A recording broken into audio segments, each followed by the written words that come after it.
क्या आपने कभी सोचा है कि हमारी पृथ्वी कैसे और कब बनी थी? पृथ्वी पर जीवन कैसे संभव हुआ? सबसे पहले कौन और कहां धरती पर आए? आज तुम इस वीडियो में धरती के अरबों सालों का इतिहास जानोगे। हमारी पृथ्वी आज कहां है? उससे पहले यहां कुछ नहीं था।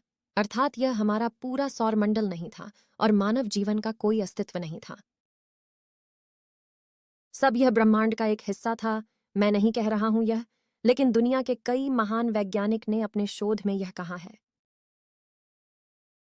भूमि से लगभग 1314 अरब प्रकाश वर्ष की दूरी पर, अर्थात एक प्रकाश वर्ष वह दूरी है जिसमें सूरज का प्रकाश लगभग 3 लाख किलोमीटर का फासला एक सेकंड में तय करता है। और वह दूरी जो एक साल में बनती है, हम इसे एक लाइट ईयर कहते हैं। आज 1314 अरब वर्ष पहले अंतरिक्ष में धूल और गैस से भरे हुए बादल थे। इन बादलों के क्लस्टर से अलग एक सितारा, जिसमें समय के बीतने के कारण ऊर्जा की कमी के कारण एक भयानक विस्फोट हुआ। वैज्ञानिकों के अनुसार, जिसे हम बिग बैंग सिद्धांत के रूप में जानते हैं, विस्फोट के बाद उस तारे का भार लाखों सालों तक धूल और पत्थर के रूप में अंतरिक्ष में घूमता रहा। और उन धूल और पत्थरों में दबाव द्वारा उत्पन्न गर्मी के कारण एक किरणमय पदार्थ जन्म हुआ। यह हीलियम और हाइड्रोजन गैस बनाया, जिसके साथ वे पत्थर धीरे धीरे एक दूसरे से जुड़ने लगे और वे लाखों साल तक जुड़े रहे, जिससे उन पत्थरों का आकार हमारी पृथ्वी के आकार से करोड़ों गुना बड़ा हो गया। लेकिन समय के साथ एक बार फिर ऊर्जा की कमी के कारण वे विस्फोट कर गए।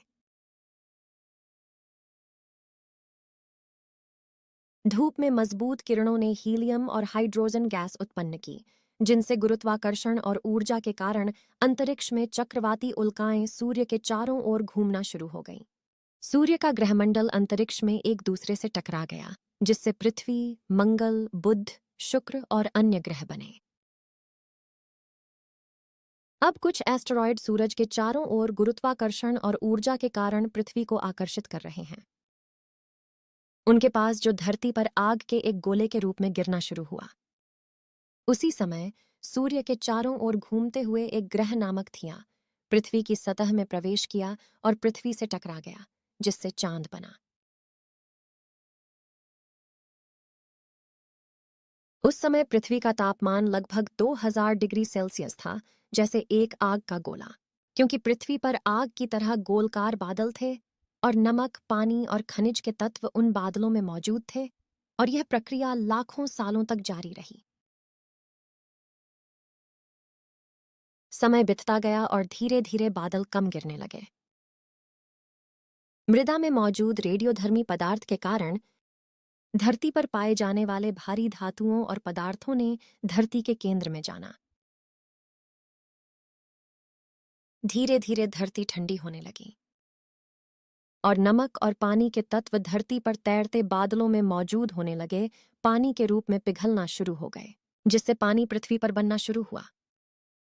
और यह लाखों वर्षों तक जारी रहा, जिसके साथ समय के साथ धीरे धीरे पृथ्वी पर पानी का लगभग 60-70% पानी बन गया, अर्थात आय बिंदु। समुद्र बना और कीटाणु धीरे धीरे पानी के निचले हिस्से में बढ़ना शुरू हुए।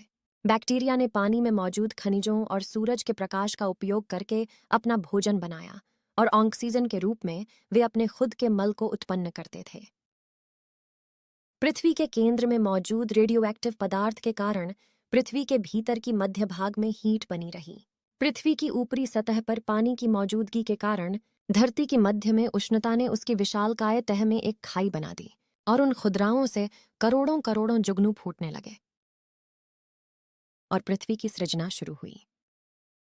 इसका निरंतरता लाखों सालों तक चला, जिसके कारण पृथ्वी पर कार्बन डाइऑक्साइड की मात्रा बढ़ी, जिससे पृथ्वी का तापमान इतना कम हुआ कि पृथ्वी पर सभी पानी बर्फ बन गया।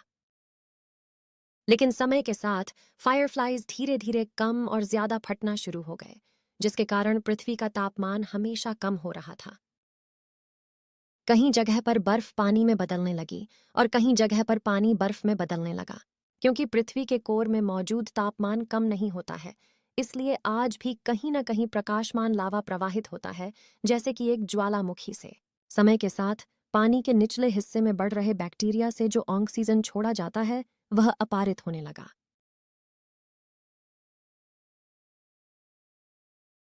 लेकिन अब सवाल यह है कि पानी में बैक्टीरिया कहाँ से आया? इस पर कुछ वैज्ञानिक विश्वास करते हैं कि जल में कई प्रकार के पोषक तत्वों के योगदान के कारण बैक्टीरिया अपने आप ही पैदा हुए। और कुछ वैज्ञानिक विश्वास करते हैं कि जीवाणु पहले ही नमक और पानी के तत्वों के साथ पृथ्वी के ऊपरी हिस्से में मौजूद थे, जो सही समय पर पानी में विकसित होने लगे।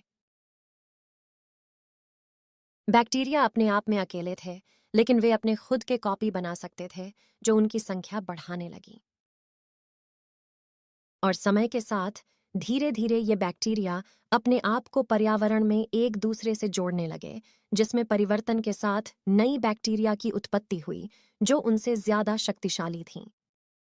उसी तरह बैक्टीरिया की उम्र उनके रंग और आकार में बदल गई। इस परिणाम स्वरूप वे धीरे धीरे विभिन्न समुद्री प्राणियों के रूप में पानी में विकसित होने लगे, और समुद्र में पेड़ और पौधे पानी में मौजूद ऑक्सीजन के साथ उगने लगे।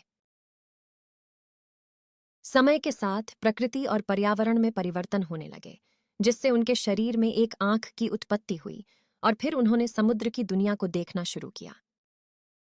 इसके बाद उनकी आंखों के ऊपर एक छोटी सी दिमाग विकसित होने लगी, जिससे वे कुछ छोटे और बड़े फैसले लेने शुरू कर दिए। इस तरह करोड़ों सालों के बाद धीरे धीरे इन छोटे जीवों ने महासागर में महाजीवों के रूप में फैल जाए।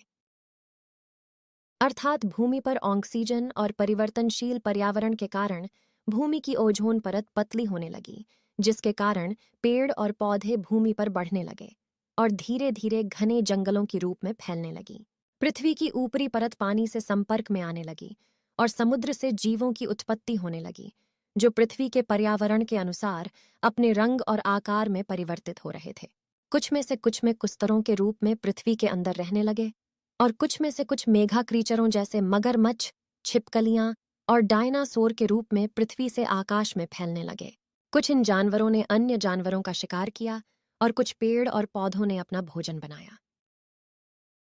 उस समय पर्यावरण हमारी पृथ्वी का पूरी तरह से सामान्य था, और हमारी पृथ्वी पूरी तरह हरा हुआ था। और इन जानवरों का यहाँ इस पृथ्वी पर रहने वाला राज्य था, जो लगभग 15-20 करोड़ वर्षों तक चला। महाभू सबसे अधिक स्थान पर एकत्र हो गया था, जिसे हम पेंजिया महाद्वीप के रूप में जानते हैं। आज से लगभग 20-22 करोड़ साल पहले पेंजिया महाद्वीप टूट गया, जिससे टूटे हुए भारत को अफ्रीका से सीधे तिब्बत तक जोड़ा जा रहा था, जिसके कारण हिमालय पर्वत बने।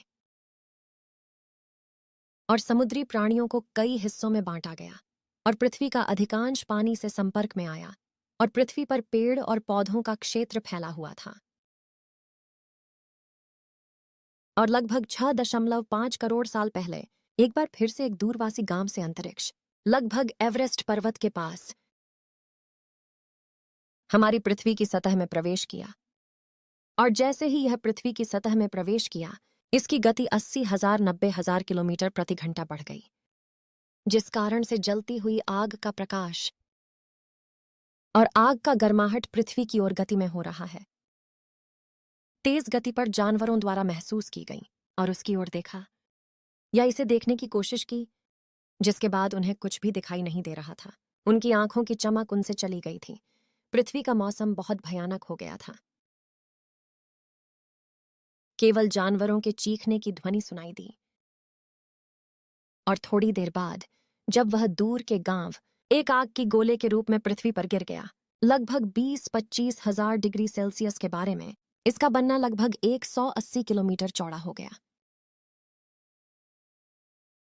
और 20-25 किलोमीटर गहराई में, जिसने सभी जीवित वस्तुएं और जंगलों को बनाया। 800-900 किलोमीटर इसके चारों ओर,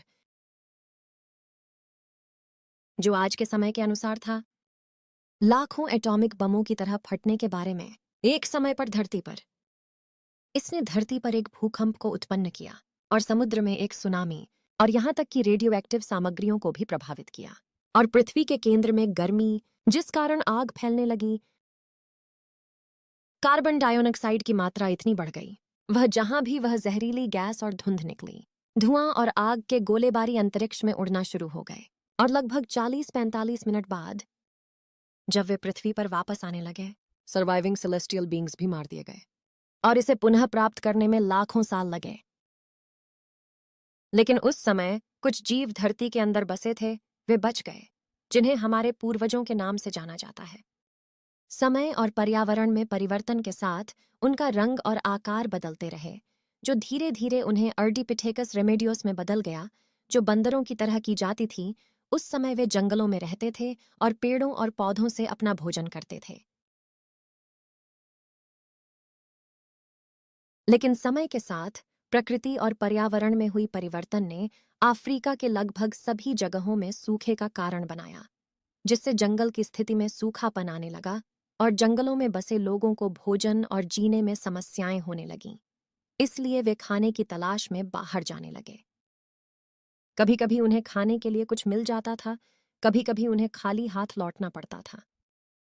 जब उन्हें भूख बर्दाश्त नहीं हो सकी, कुछ जानवरों ने एक जानवर को मार डाला और छोड़ दिया, ताकि वे अपनी कच्ची मांस को उठा सकें और जीवित रहने के लिए कई दिनों तक कच्चा खा सकें। एक बार बुरे मौसम के कारण बारिश शुरू हो गई और बिजली जमीन पर गिरी, जिसके कारण जंगल में आग लगी और कई जानवर मौत के घातक दहन हो गए। इसलिए पहली बार जब उन्होंने जली हुई मांस खाया, वह रवा मांस से ज्यादा पसंद किया, जो उन्हें आग के बारे में ज्ञान दिया। और फिर उन्होंने पत्थर को जलाना सीखा, जो आग की खोज का कारण बना। फिर उन्होंने सींगार और लकड़ी के हथियार बनाना सीख लिया, जिससे उन्हें जंगली जानवरों का शिकार करना और अपनी सुरक्षा करना बहुत आसान हो गया। और अब वे आग में अपना भोजन पका रहे थे, जो पेट में आसानी से पच जाता था। और वे एक दूसरे को बुलाने के लिए अलग अलग प्रकार की आवाजें बनाने लगे। और फिर वे मूलवासी बन गए। इसके बाद वे धीरे धीरे भाषा, संस्कृति, शिक्षा और विभिन्न धर्मों को बनाया। जैसे समय और पर्यावरण बदल गए, उनके रंग भी बदल गए, जो हमें धीरे धीरे मनुष्य बनाते गए। और आज हम मानव जो पृथ्वी पर रह रहे हैं, वो उनके वंशज माने जाते हैं, जो आजकल हर प्रकार की तकनीक की मदद से पृथ्वी से चांद और मंगल ग्रह तक यात्रा कर रहे हैं। सो फ्रेंड्स, आपको मेरे वीडियो कैसा लगा? कृपया टिप्पणी करें और मुझे बताएं। धन्यवाद।